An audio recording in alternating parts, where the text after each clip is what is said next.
Hey everyone, I'm Tom, and let's go ahead and wrap up the month of March. March was an interesting reading month for me. I technically have only finished 3 books. There is still one day left for me to try and finish one more book this month, but that does not mean that it was lacking in quantity, because one of the books that I read is an extremely long book, and that is House of Change, Book 4 of Malazan, Book of the Fallen by Stephen Erickson, and I had quite the interesting experience with this book. I think this series, I think I've heard this before, but I think this is a series that I'm currently like experiencing Stockholm Syndrome with, because when I finished this book, I was pretty like in the camp that it was a 2 star for me, that I didn't really like it. And if I really think about it, I didn't really enjoy my time all that much with this book, but somehow as I've gotten more and more, distance from it, the more I'm like, man, there was so much in there that was good, and it's kind of pulling me back in. I have said this a few times, but I legitimately think that Malazan is a series, and in each individual book is something that I enjoy discussing, hearing discussions about more than the act of actually reading the book. And that is both a great thing and a horrible thing, because it makes me really struggle to read through them. It takes me a long time to get through them, and I'm not at a point where I don't want to read them, because I still have a more positive experience with Malazan than a negative one. It was really, House of Chains was definitely more of a struggle than anything else I have read. I really liked Memories of Ice in particular, uh, but it's just that weird experience of, once I finish it, I have this relief that I'm done with this book, and then I go and I watch some like awesome discussions. Like for this one, there were some great ones with Philip, and Jimmy had a great one. Joanna had a great one. There's a bunch of people who have great discussions. Mike had a good one. Murphy had a great one. Like, all of these great people had all these great discussions, and I listened to them all, which I normally don't do before I do my own personal review, but I felt like I needed some outside perspective. And it's like, man, they'll talk about stuff, and I'm just like, yeah, you know what? You're right. That was actually like really good. And so I don't know. I'm still going to say that it's a 2 star book for me, meaning I didn't really like it. I didn't really enjoy my time with it. But man, this is still a series, even when a 2 star rating, that it is still building up in its esteem for me. And so it's just such a bizarre thing for me to encounter with Malazan.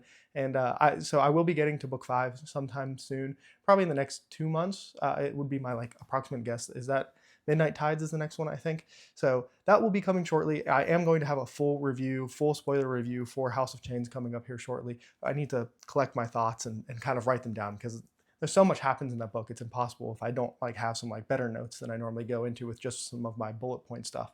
But yeah, once again, 2 star.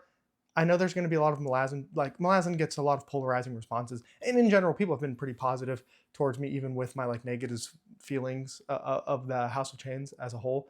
But yeah, just know that like I'm here. I am enjoying the series. Like, I'm just not a fanatic like a lot of you, and that's okay. Like, not everyone can love everything the same way.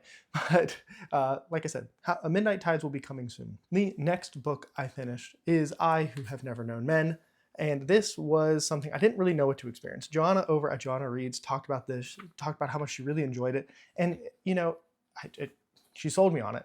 And I'm so glad she did. I really enjoyed this book. This is probably my second favorite book I've read so far this year. And it's very different from any other post-apocalyptic kind of story, which I don't even know if you can really call it this. I don't want to say too much, because this is definitely the kind of story that I think part of the enjoyment is experiencing it with our character at the same time that they are. Just know that the basis premise of this book is you kind of are thrown into an environment where there are 40 women trapped in a cage, and we are following the youngest of those women. And you don't know why they're there. They're not allowed to touch each other, but everything is taken care of for them. They have food, they have water, they have a bathroom, everything that they need, they are taken care of, but they are constantly on guard, and they're basically always being watched. And then the story kind of escalates from there. I think this was a beautiful story of the human perseverance, the ability to continue even through troubling times, and just that urge of curiosity and exploration that I think a lot of people have. I know, even though this is a book, and actually this is another aspect of this that I really appreciated, is a lot of sci-fi kind of dystopian books are not from a woman's point of view, and that is actually something I really enjoyed. I think it was a very different experience getting that point of view, and so I don't know. Even though this is a women's point of view the whole way through, I still felt very connected to the character. I felt some of myself in the character, and so I don't know. I just found this one to be extremely interesting, and I would highly recommend it. Once again, this is not a long book, so I definitely think it's one that you can definitely sink your teeth into. I will say my one caveat is that if you are somebody who needs like a firm ending with like all of the answers told to you and you need everything explained, you're going to have a rough time with the ending of this book. If you're okay with kind of open-ended, not really knowing what was going on or what was happening for pretty much everything, this is something that I would recommend to you. For me personally, it works really well. I don't need like concrete answers, and I think this book isn't the kind of book that you really feel like you need answers. It's more of you are on this journey, this exploration more than anything else. And while answers would be nice, I don't really think that they were like a necessity compared to some of the other things that I've read where I'm like, man, I really need you to answer some of these questions. And this one was much more of a, it's fine. I didn't need it. And I'm really glad that I read that one. So that one is, like I said, probably my second favorite book that I've read so far this year. And Johanna actually has 2 of my top 3 books for recommendation. So if you need some good recommendations, definitely check out Johanna's channel. And then after that, I read the most popular book, or Barnes & Noble's book of the year or something last year, and that was James by Percival Everett. I don't think I've talked much about this book yet in any of my weekly updates, but if you don't know, this is basically the retelling of Huckleberry Finn from Jim's perspective. And I had quite an interesting experience with this book. I ended up giving it a 3-star. I liked it, but it didn't capture me the way I wanted it to. It didn't hit me as hard as I was hoping. And I think a lot of that actually has to do with it being attached to the story of Huck Finn. I think I would have enjoyed it significantly more if it was completely detached from that, which I think it is a brilliant storytelling mechanism to take this very well-known story and do it from a different perspective. I do think it is brilliant. I enjoyed the writing in it, but there's just something about the story that, like, something just didn't work for me completely. I do think that there is like a powerful message in here, and I definitely would like to read more from this author. But I just wanted it to like grab me a little bit more. And I think I don't want to say I had like my guard up, but there was just something about it being tied back to Huck Finn and following that story where, and I guess I should also say, like, I really love Tom Sawyer. Tom Sawyer is one of my favorite books, and I don't even really like, I like Huck Finn, but to me, I struggled with it significantly more. I know it's like one of the great American novels or whatever. So I feel like part of my, I don't want to call it apprehension, but some of my like negative feelings towards Huck Finn kind of got pulled into this book completely unfairly. And I think maybe that also affected my time with it a little bit. But yeah, so I see why some people are absolutely drawn to it. And I don't know if I had not read Huck Finn and then read this, if I'd still feel the same way. It's like impossible to like go back and have that different experience. So yeah, James, just such an interesting one. I know I've heard a lot of praise. I think it has like a super, super high score on Goodreads, and it really seems like a lot of people have found something really special in this book. So, you know, definitely consider checking it out for yourself.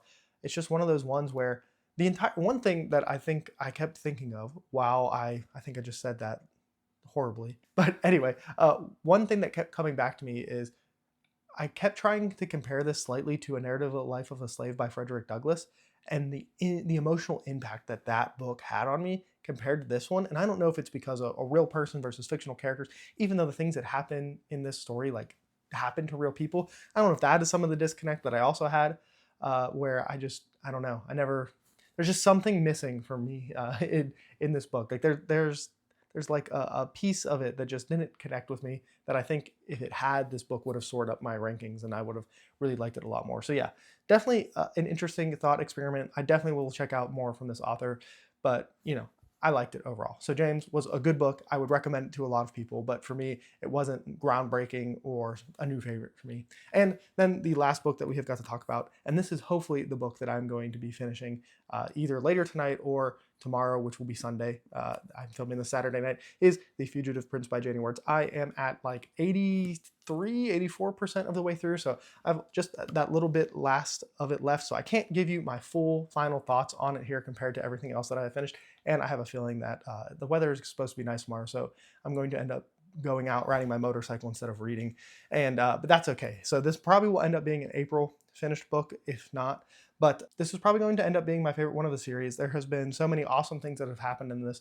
Beautiful writing, beautiful storytelling, and just characters that I'm super attached to, that, you know, Jenny is ruthless. Things happen, and but this has been an awesome experience. I'm very much enjoying it and looking forward to actually finishing it. So if I do finish it, that'll be 4 books and about 2,000 pages read in this month, and if I don't finish, it'll be like 1,600-ish pages is read, and only 3 books finished, which, as a booktuber, I know people who finish like 70 books a month.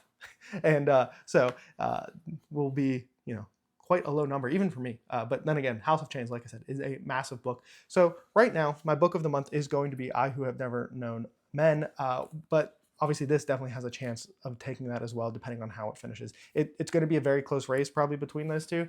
So we'll see how the month ends up. If this ends up falling into April, April's going to be a bloodbath for what is probably going to be just looking at my TBR, it's going to be a bloodbath for April and what will be my book of the month. But that is a next month problem, and we are still wrapping up March here. Let's go ahead and switch gears a little bit to some manga. I have read a little bit of Boruto. Frennen has really been like the revelation for me in March and everything. It has just been absolutely a beautiful time. I think it's a story that just the elements that it's playing with, especially time, and I don't want to say necessarily regret, but like looking back on past things, maybe opportunities that you missed, and just like that longing of missed time with people you care about. It's just a very personal like thing that I think so many people can relate to, and it just hits really hard. I'm not even super far into it. I'm like 15 chapters in or something like that, so I could definitely get more into it. But like I said, it has been just it shouldn't be so high. I shouldn't have such like good feelings about it after such a limited like chapter count, because like if you asked me to make a list of like my favorite manga right now, it's like way too high for only have read like 15 chapters. So yeah, Frennen has been amazing. I will continue along with that and Dragon Ball Super, which is the other thing that I've been reading here in March, are my 2 focus series. I have a couple other things that I'm like caught up with, so I just catch chapters here and there. But Dragon Ball Super I want to get through just to kind of finish out that journey. I will say I'm definitely struggling with it way more than Dragon Ball and Dragon Ball Z. And I don't know if part of it is like you just miss so much because it wants you to go watch a movie or an anime or something to like get back into the story. That is definitely something I have complained about multiple times if you have been watching my weekly updates. And then just in general, I have problems with when they take characters who I feel like should be serious and everything. I'm talking about Vegeta. I don't really like the character. This happens in anime and manga, and not even just those, but like you have this like character who has been portrayed one in particular way, and then for some reason the super hard-edged like violent crazy person ends up being played for laughs, and it never worked for me. So we'll see what ends up happening there, and I don't know, we'll see. Some of the action is still great and the fights are great, and it's like it still has like that core of Dragon Ball, but there's just something off about it a little bit for me. And now we need to talk about what I watched this month, and I actually have some like awesome things that I watched this month. So I finished Reba, which I had been watching. It was kind of my like, I don't want to use my brain, let's turn on a silly show from childhood and watch it. I was blown away by how much I remembered, how much I ended up enjoying it. And overall, Reba was a great time. And it's one of those shows, and these exist throughout time, but it's a good like snapshot of like a certain period of time with like certain issues that are brought up, like teen pregnancy, alcoholism. There are just like certain themes and topics that are talked about in the show during that time period versus how things would be talked about now. I always find that like time capsule to be very interesting. I also finished Shogun finally. I really enjoyed that show. It's not like a new all-time favorite or anything, but I think it was really well done. I think it was really good, and it definitely makes me want to read the book even more than I already wanted to, because I can only imagine how much character depth and things are being left out in the show. No matter how good it is, you can't fit all of that into a show. I know some people don't like the ending because of how it ends, but personally it didn't really bother me. Once again, I think people put too much on endings, and so endings are kind of overrated. And so that's just kind of how I feel about that. And then I also have finished Invincible, and oh my God, season 3 of Invincible was spectacular. Those final 2 episodes were, so good. Invincible is definitely a show that is probably in my top 5 or 10 of all time. If you have not watched Invincible, you are in for a treat. You should do it. 3 seasons are out. It's on Amazon. It is so good. If you are into more like, when I say adult, don't think of like spicy adult. Think of like, mature. And I know superheroes maybe are a little played out for a lot of people. Invincible is well worth it. The voice acting is god tier levels of voice acting, animation. The fights are incredible. Characters are incredible. Just everything about it is incredible. And so Invincible has been just awesome. And fun fact, I went as one of the characters for Halloween 2 years ago. I dressed up as Omni-Man and dyed the sides of my hair white with the mustache, and was dressed up as Omni-Man. So maybe I'll throw a picture of that up if I can find one. But yeah, so that was just absolutely incredible. So I implore you to go ahead and watch that. And then the last thing I want to touch on are some highlights from things that happened in the channel this past month. And one of those things is my 2-year anniversary on BookTube. It's kind of crazy. I have said this a few times, but like I don't think I ever thought I'd be doing it for 2 years. I thought it would be something that I'd get tired of after a little while and be like, oh, okay, cool. I tried it out. It went however it went. And so the fact that I'm still going strong is, still a little baffling to me. But I did my first ever live stream where I was the person doing the live streaming, and it went really well, better than I thought it was going to. I had no idea what to expect. And maybe in the future I'll prepare a little bit better for it. But it's all over the place if you go back and watch that live stream. I think it's about an hour long or something. But it was a lot of fun. I also did a full spoiler discussion of Fourth Wing with my girlfriend. We read that together, and Fourth Wing gets talked about a lot in general. A lot of people hate on it without having any idea what they're talking about. Is it like the best high class literature you're ever going to read? No, but I ended up actually having like a really good time with it. I thought it was like a fun, enjoyable, like it wasn't awful. It was my book of the month for April, but we didn't have the discussion until March. And then the only other video I'd like to highlight is I had a video come out that I called my new reading hack. And it's how I've been physically reading is I have basically just stopped using my actual e-reader and have just been reading right on my phone. And it has been quite the interesting experience. It's just like I always have it with me. I'm so used to holding it. And I have tried to replace doom scrolling and like wasting time on other things on my phone with reading, and it has definitely worked for me. So it's been good. It still kind of makes me laugh because I think it's like such an awful thing. I know some people hate it. Some people think it's the weirdest thing that I do, that I read on my phone, but it has worked pretty well for me.